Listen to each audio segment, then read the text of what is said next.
Hey there, it's Linda. This is interesting. I'm sitting on some books trying to lift myself up and also being lifted up in other ways in my life. But this is the first time I'm going to do this because I noticed that on a lot of Facebook Live posts that people will say, hold on a second, I'm going to wait and see if anybody comes on. I'm going to wait and see who's there. And so I thought I'd start my video that way, just to say that I don't normally do that, but this time I wanted to do that because I wanted to talk about the grieving process. And I see there are a couple people there, but I don't know who you are. So if you can please say hi, that would be great. I see Kate did a little love. Thank you so much, Kate. And it's funny because the little, like, when somebody does love sign or the like sign or whatever, their little face pops up there. It's so cute. But thank you so much. And if you are there, hi, Kate. Good to see you. I wanted to share, hi Melody, the grieving process and how it's affected me, how my grieving process has been different. And I don't know who that was because sometimes, hi Pam, sometimes I can't tell who it is that's liking or loving because their profile picture is a picture of a thing and not a picture of them, so I can't see who they are. So whoever did those loves right now, thank you so much. So you guys send me some love, send me some love. And so I wanted to talk about in particular, my grieving process because this death, Sharon's death, was really, really hard. Hi, Yoli. Really, really hard for me. And I don't want to say that I'm done grieving because I don't know what the future holds for me, how I feel, but I can tell you this. She passed away 2 days ago. And I woke up this morning and I just felt like, wow, I feel so much at peace right now. And then I started thinking, should I feel guilty about that? And then I said to myself, no, hi Dulce. I hope I said your name right. No, I shouldn't feel guilty about my true feelings and how I feel, but I feel so at peace. And I want to tell you guys, kind of walk you through what my grieving process was and what I think really, hi Lyrian, what really, really helped me through my grieving process. Now we are all different. Every single one of us is different. Every person that passes in our life has a different bond and connection with us. So my grieving process with my dad, my dad passed away 8 years ago. My mom passed away 5 years ago. My brother-in-law passed away a year and a half ago. My little baby puppy Sissy, such an adorable little thing. She was such a sweetheart. Hi, Mike. She passed away 1 year ago, and then my sister passed away 2 days ago. So in 8 years, I've had 5 passings. Every single process for me of the grieving was different. Every single one. Because we don't know how we are going to feel when somebody passes, when somebody leaves our lives.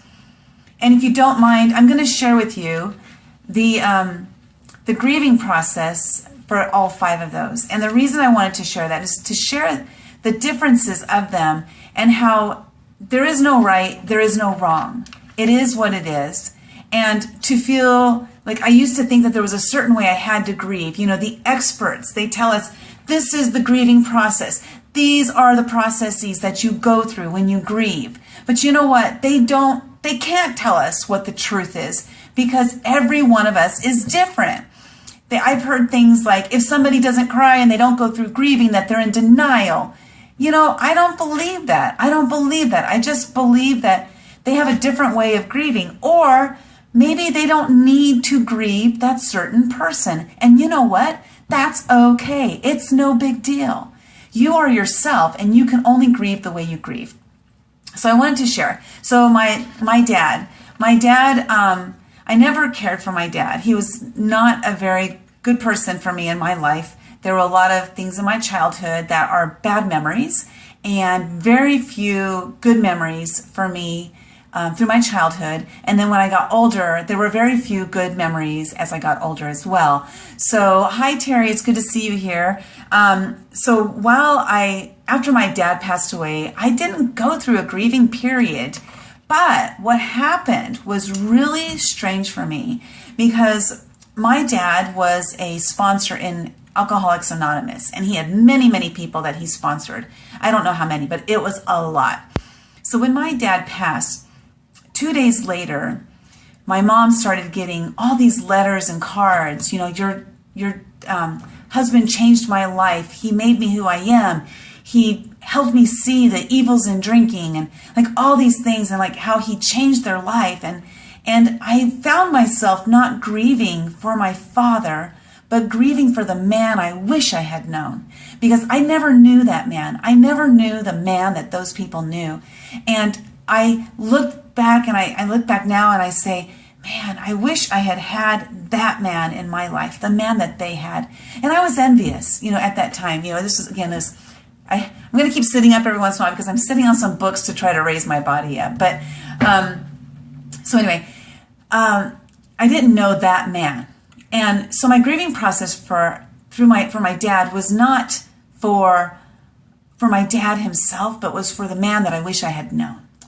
And then fast forward 3 years later, when my mom passed, shortly after my dad passed, about a week later, my husband and I moved in with my mom to take care of her because she wanted company. At the beginning it was she wanted company. And then she had surgery, and then she had complications from surgery, and her complications, unfortunately. Hi, Robin. It's good to see you, cousin. Unfortunately, her complications lasted 3 years, and then she passed. And when my mom passed, it was so weird because I didn't go through the typical, what you would think you would go through, grieving process. Child losing mother. This is the process you go through. But what happened instead is I felt this sort of relief, a release and relief that was like left me. And I missed my mom, but the feelings I had were different. They were a feeling of, she's allowing me to fly now. Hi, Dave. It's good to see you here. Like my mom would let me fly and be who I wanted to be, because I felt my whole life. Now my mom was, I was 48 when my mom passed. So I was 48 years old, and I had lived my life wanting to please my mom and wanting to please my dad. But when my dad passed, and then now my mom passed, it was this feeling of like I said, of a relief and a release that I could learn to find out, who is Linda? Who am I? I had no idea who I was, because I spent so much time trying to please them and trying to be who I thought they wanted me to be. So then we fast forward, and a year and a half ago, my brother-in-law died. Now, I didn't know him very well. I'll share some things about him, and one was that he fought in Vietnam, and when he came back, my husband explains that when his brother came back from Vietnam, he came back like a missing person. Like his brain was not with us at all.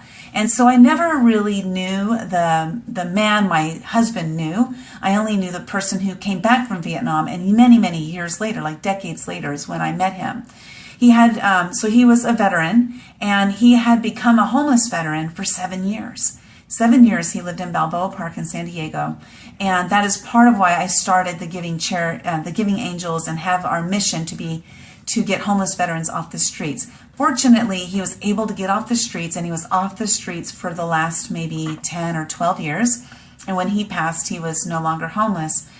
But I didn't know him very well, and I never really got close to him. So when he passed, it was a totally different grieving period for me. My grief when he passed was for my husband. My husband spent the next 2 days after his brother passed just in Neverland. Like, he would just stand there and stare and not want to talk, but just cry and cry and cry. And I grieved with him, for him.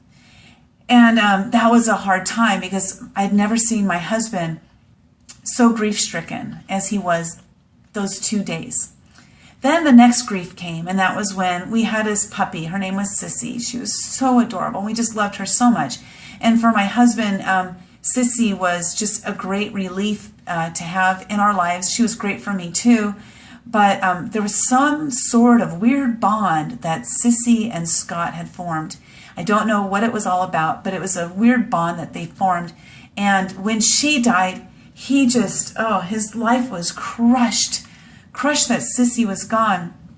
So he had lost, my dad, my mom, his brother that was like a Siamese twins, when they were growing up. They were just so close to each other. And then he lost Sissy, and we both lost Sissy. So of course I grieved for myself. When we lost Sissy, I grieved for myself, but I also grieved for him because his grief was so much stronger than mine was. And then came my sister. Now this was, as you guys, if you've been following me the last couple days on Facebook, you've seen the grief that I've expressed for the loss of my sister. I never knew what I was going to react like because I had just experienced 4 deaths in less than 8 years, and hi Barb, it's good to see you here. And in those 8 years, my grief wasn't what I thought it would be. I'm a very sensitive person. I'm a very caring and compassionate person. But when I grieved, it wasn't at all what I expected. I thought for sure because I'm passionate and I'm expressive and I'm authentic and I'm giving and caring and I have all these things that I do and all these emotions that I have, I thought that my grief would be something other than it was for the first 4 people. But then Sharon came along and I realized that it was just a different bond I had with her, or maybe it was a different time in life that I was experiencing with her passing. Maybe if I had been 53 years old when my dad was passing, I might have had a totally different experience. The point is that no one knows how they are going to grieve. And I want to say that Sharon passed 2 days ago, and I feel like for me, expressing myself on Facebook, singing a tribute to her, karaoke songs, thinking about her and posting about her on Facebook, having interaction with you guys has been so healing for me. Hi, Pearl. It has been, and Robin, hi. It has been so healing for me that I think it's helped me get through the grief stage, as you will, so quickly that I feel like I am on fire. And I feel like Sharon has given me the wings I needed to just fly as high as can be. She was the wind beneath my wings. I sang that song, yesterday to her, and she really was the wind beneath my wings. She gave me so much strength. She taught me so much. And because of that, I'm so grateful to have had her as my sister and just to have her as, a love in my life. And I never knew how much I loved her until I was laying in bed with her, listening to her pass. And I would not give up those moments for anything. I'm so grateful I was there. And I will still cry when I think of her. I will still do things like I can't wait to go to the casino and play poker. I was on the plane flying to Atlanta just now, and I didn't know this, but oh my God, they have poker on the plane. You can play. It's not, it's free poker, and it's not like a real gambling game. It's just poker for fun. And I was playing poker, and I was thinking of her as I was playing poker, and I was thinking, oh my gosh, I'm actually playing like she plays. Like she taught me how to play poker. I suck at poker, but I was kicking ass on that plane. I mean, I made up to like $55,000. And when the plane finally shut down, I had like $18,000 that I went from like $1,500 up to $18,000 when the plane shut down. So she's given me so many gifts, and gambling is one of them. Yay! Just kidding. I'm just kidding. But she's given me so many gifts, and I'm going to use those gifts to the best of my ability. And the back of my mind will always be, when I'm doing an event, it will always be, you got to do that damn budget. You just got to do it. You got to sit down and do it. Because she used to say that to me, and I just used to get so mad at her for that. And she would sit there and do it with me and ask me all these questions. And her questions helped me learn how to prepare a budget so I can put on an amazing kick-ass event. And her questions helped me learn how to do so many things. But what I wanted to talk about, so this is where I'm going with this, is grieving. When someone passes, and we see, for example, movie stars. We've seen some of them where they've had a loss, and then shortly thereafter, they got remarried. And we've judged them. Like I've seen it in People magazine, where they judge people based on them getting remarried shortly after a death. How come they didn't grieve? They should grieve this long. And, you know, the thing is, we don't know how long they should grieve. It's not up to us. It's not up to us. Maybe they needed to get remarried or something. Maybe they are in denial. But who gives a shit? It's not our concern. It's their concern. We all grieve the way we grieve. And whatever way we grieve is our right way. Don't let you think that you need to grieve a certain way. Society has made us think that we have to do certain things certain ways. But you know what? Society does not control your life. It does not control your life at all. There have been so many things that we've been told that we need to do. And as a matter of fact, a memorial service, I'm going to use this as a great example. My sister Janice asked, so what's this about a memorial service? Do we need to do one? Is it something we have to do? Can we not do it? And so what I told her is that, Janice, no, we do not have to do a memorial service. No, we're not required to do anything. We have to do what's best for us. But we can give other people an opportunity to come and celebrate Sharon's life. Some of them might need to be able to have a place where they can come and they can greet us and they can hug us and they can tell us how awesome Sharon was. And they need that. And you know, we might need that too, but we don't know it unless we do it. So we will be having a memorial service. Hi, Janice. We're not sure the date yet. We have to figure the date out. And Sharon did request to be cremated, so there is not a huge rush on it. Hi, Yvonne.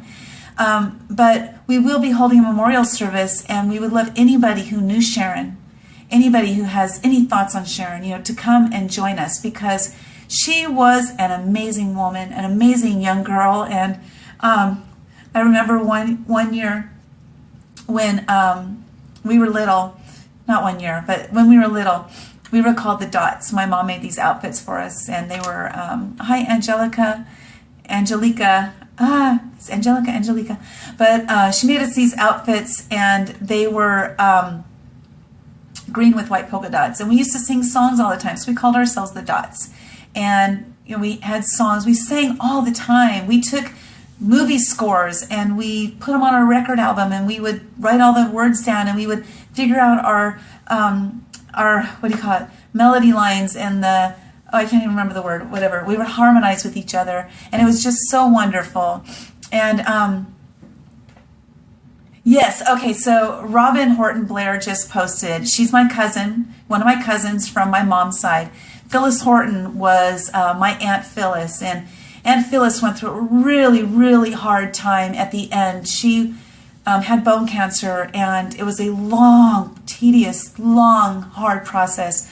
But one thing I remember, and I could remember this wrong, but you can correct me wrong, Robin, if I'm wrong. But one thing Aunt Phyllis did is when they diagnosed her with cancer, with bone cancer, and if I remember correctly, they told her that she needed to stop drinking because she drank a 6-pack of beer every night. That was one thing she did. And she was like, the hell you say? I'm increasing it. I'm going to 2 6-packs a day, if I remember correctly. And she drank 2 6-packs of beer, you know, every night. And as far as I know, it was until the last day. And so she wanted everybody to have a burger and a beer for her at her memorial service. And just think how beautiful that is, that's what Aunt Phyllis loved to do. And so we honored Aunt Phyllis with what she wanted, not what society thought would be the best thing for her. And so with Sharon was a thespian and a singer. She played drums in the band, in the high school band, and she also played drums in a Scottish band. And she was the only female in the Scottish band. It was a lot of, it was all men that would play the drums, and they played bagpipes. So it was a bagpipe drumming corps thingy, something like that. And so that was one thing she did. But she was a thespian. She was in plays. She wanted to learn everything about plays. And so she she directed. I don't think she ever wrote a play. I don't remember that. But she directed. She did set design. She loved being in the plays. She was in a lot of plays. And she helped me get my son, who was in one of the plays. And I always called it Timmy's movie or Timmy's play because he was in the play, even though he only had one line. He said no. He was like 3 or 4 years old. And you think Jeff was in the band? You know, I think he was too, Pam. I think he was in that band too. And the pipe band. It was like the bagpipe band. And but anyway, Sharon was just such a wonderful person, and she taught so many people so much. And she very rarely got angry. You know, she had a pretty much of an even temperament. You could tell when she was mad though, because she'd go like this. This just like tight lid, like I'm not gonna say a word. And one story she told me, and I don't know if it's true or not, because her ex-boyfriend, he neither confirmed nor denied this story. But Sharon was always scared to do the wrong thing. She never wanted to get into trouble. And so she would always do the right thing because Dad was an angry person. And so she never wanted to push his buttons and never wanted to do anything wrong. So when she went out on her dates with her boyfriend, Tom Silva, who's not online right now, but I'm sure he'll see this later. When she went on dates with Tom and they went to a movie, she would actually sit and watch the entire movie, like every single, even when they went to a drive-in, she would just sit there and watch the whole movie. She was always worried that when she got home, Mom and Dad would ask her about the plot of the movie.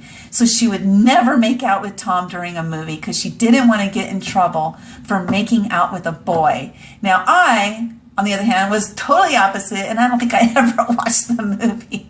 So that's how polar opposites we were. Sharon always made sure that, you know, everything was done the right way, and I always made sure that everything was done the wrong way. And she was always, you know, just so much fun. We were yin and yang for sure. She was always just so much fun, and I loved her so much. And I wish while she was alive I had told her that. So one thing taking away from this is if you have loved ones and you don't say I love you, don't wait until they are on their deathbed, or don't wait until they are gone. You tell them now. If you're not sure if you love them, and I say that because I wasn't sure if I loved my mom and dad. I wasn't sure. Take a look at your life. Take a look at your situations and discover if you are in love with them. If you are in love with them, make sure you tell them. You tell as many people as you can, because when they are gone, you won't get that chance back, and you will kick yourself in the ass for not saying it. You will kick yourself. I wish I had told my mom that I had loved her. I wish I had told my mom. But I can tell her now, but it's not the same thing as her seeing and hearing it from me. My mom never told me I love you. My dad never told me I love you. Not that I remember. And it might be because of the way they were brought up. But you know what? Because of the way we were brought up is not the way we have to live our lives.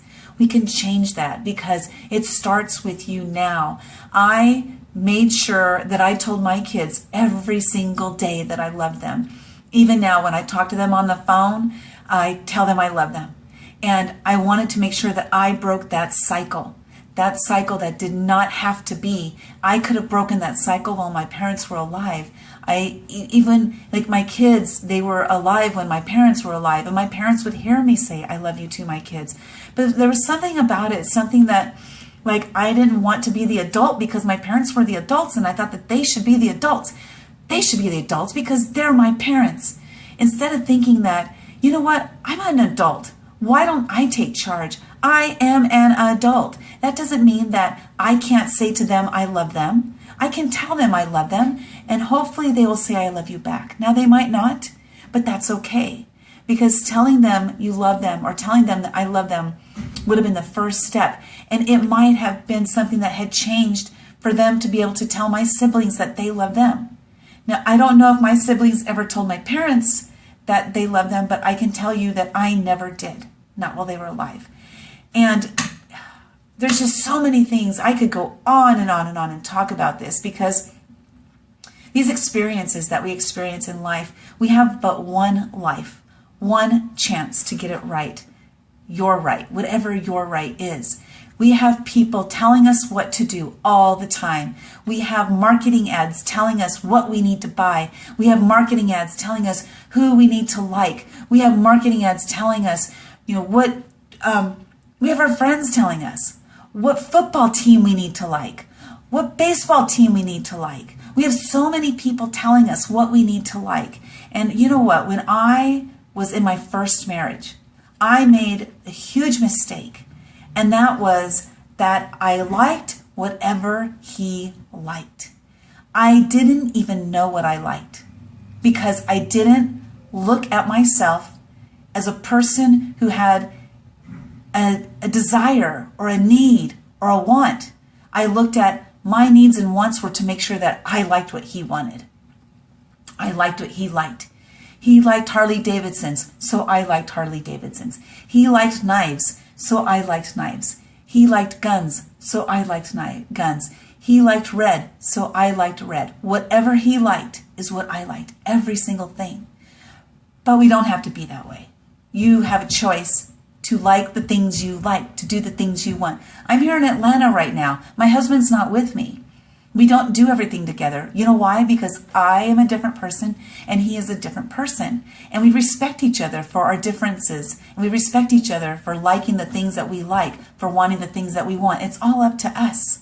So how to end these videos, I just don't know. There is no right way. And that's one thing cool, because we can talk about Facebook Live and I can give you tips and I can tip you on videos. I can tip you on whatever, all the different experiences that I've had in my life.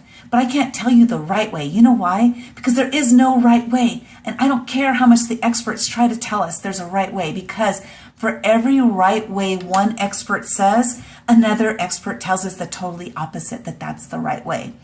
So once you discover that, it's like, whoa, so amazing, like totally uplifting, dude. There is no right way to grieve. There is no wrong way to grieve. Your way is the right way. So with that, I will end my video with my new thing that I've come to realize that I should be saying it at the end of every video. And that is, live your life to the fullest. Live your life to your fullest. Oh, Robin, love you girls so much. Love you so much. Live your life to your fullest. Live your life to your fullest.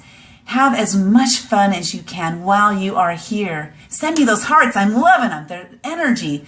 And when you're on Facebook Live, this is one advice I will give, is give those hearts, give those likes, because it really pumps up the other person on the other side. It's so uplifting. But live your life to your fullest. Have as much fun as you possibly can and spend as many waking hours with people who uplift you, people who make you feel good, people who make you think, damn, I wish I didn't have to leave that person. I just don't want to leave them. I feel so good when I'm around them. Spend as much time as you can with those people. And with that, I say, I love you all. You all are so amazing. And unfriend those people on Facebook that are saying shitty things that are making you angry. Just unfriend them. Don't worry about what they think. They make you angry. They make you like your fire inside going. Unfriend them. Block them. Get them. Remove them from your Facebook Live. You have a choice. You have a choice of who you can be around. I've done it, and it's totally changed my whole entire surroundings. So with that, I'm going to go out and I'm going to see what Atlanta looks like. I've never been here before. I haven't been on the East Coast since my sister Jerry and I went to New York, and we got to go behind the scenes at Carnegie Hall. That was so amazing. So I haven't been on the East Coast in a long time, and I'm here by myself, and I'm going to go see if I can make some friends. So I'm going to head out there, and oh, Galit, you came in late, but it's good to see you. Oh, Pam, I forgot to say hi to you. And please watch the video. This really digs deep down into my heart, and I tell you some stories about the way I have grieved through the last 5 grievances I've had, and it really just shares what I feel about grieving. You guys have a great day, because it's still day in my West Coast friends, and it's starting to get night here. So have a good night. Bye-bye, y'all.